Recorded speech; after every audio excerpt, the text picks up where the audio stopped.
Hello and welcome to another update video about Ethereum here after the daily candle close. It was a bit of a boring day, but I'm quite happy. I was quite busy today updating charts and making lots of videos for the coins that moved yesterday and overnight. So the market is consolidating a bit. Basically, as anticipated, a quiet Saturday. Normally a Saturday is quiet, but the night obviously was very, very busy. And very, very productive and impulsive, really. But now we're moving sideways, just consolidating, bringing those overheated indicators down a little bit. So I've got the RSI down here. You can see we're still overbought. At the moment, I cannot spot a bearish divergence, really. No, we made a higher high here.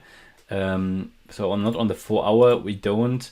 No, here we're following the RSI is currently following the price action, so it's fine. You can see how we are currently consolidating above this descending trend line. If I zoom in a little bit, we touched it 3 times now. This support area, it's not even a highly relevant trend line. Well, now it is really, because we had one touch point here, another touch point here, and now we broke it, but we're retesting it from above.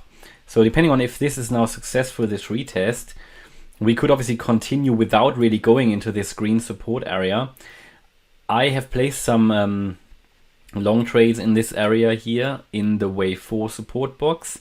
If we go there, I'm going to take the trade to the wave 5.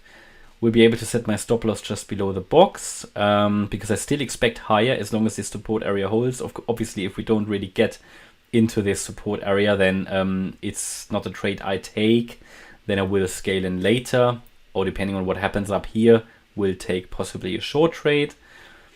If we come down and break through the box, that might be also a short trade opportunity. And also that's sort of something I want to mention, you know, if these boxes, for example, they are obviously representative of an area, they obviously represent an area where the price should ideally turn around, in this case, in a long trade setup.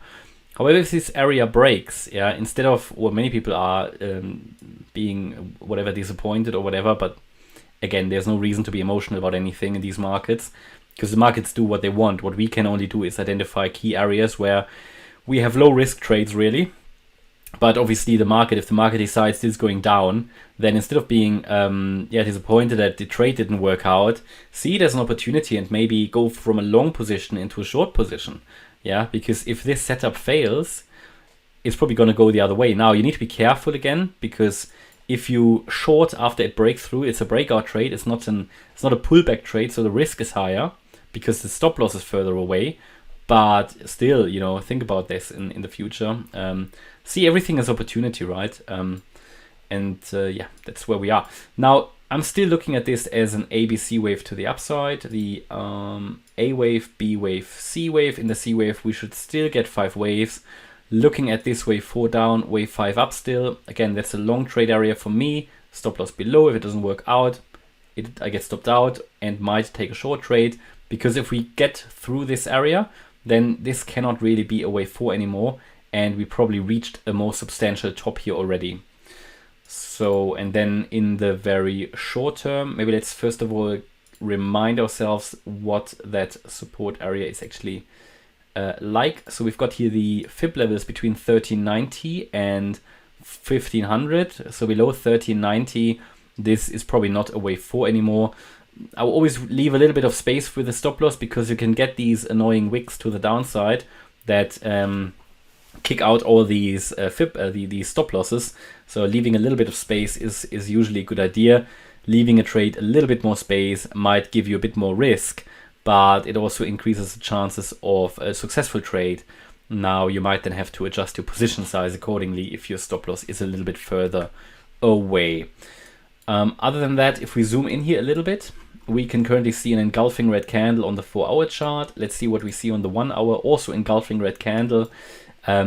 Looks to me at the moment that we have quite impulsive candles down, rather corrective moves up. So it would rather suggest to me, similar to Bitcoin, that we are getting this area, but at the moment we're still hovering above support and the yellow line here needs to be broken. A small micro support here is at 1520 pretty clearly. And if that breaks, we can get into the support area at 1500. That's the next target. Now, in terms of labeling this, I have to probably go to the 15-minute chart, and bear in mind this is micro count, but what I see here is similar to what we talked about in the Bitcoin video, which I've just recorded, so that this move could be an A wave in a flat pattern, this could be a B wave. This doesn't need to be finished yet, this could still push a bit higher, but I think we have here 3 waves down as it seems, could have 3 waves up, and then we should get just thinking if there's another possibility. Yeah, there is. So this could be an ABC, and we could start the C wave just now. It's also possible that this was an A wave, this was a B wave, so basically a zigzag pattern, 5 down, 3 up, and we've now seen a wave 1 down already. This is the wave 2 to the upside of the C wave, and we're now heading down in 3. These are the 2 possibilities. If we get above the 1598 level, by the way, this is obviously invalid, and it would be some kind of a wave 4, and we would still push higher in a 5th wave. But if we don't even get into the green box, I don't think that this would be the green wave 4 yet, at least not yet. If it gets a bit longer sideways, yes, but at the moment it's for me a bit too short to be a healthy wave 4 of that degree. Okay, and that's my update about Ethereum. I hope you liked the update. If you did, please hit the like button, leave a comment and subscribe. And if you really like the content, then please check out the channel membership. Thanks a lot for watching. Bye-bye.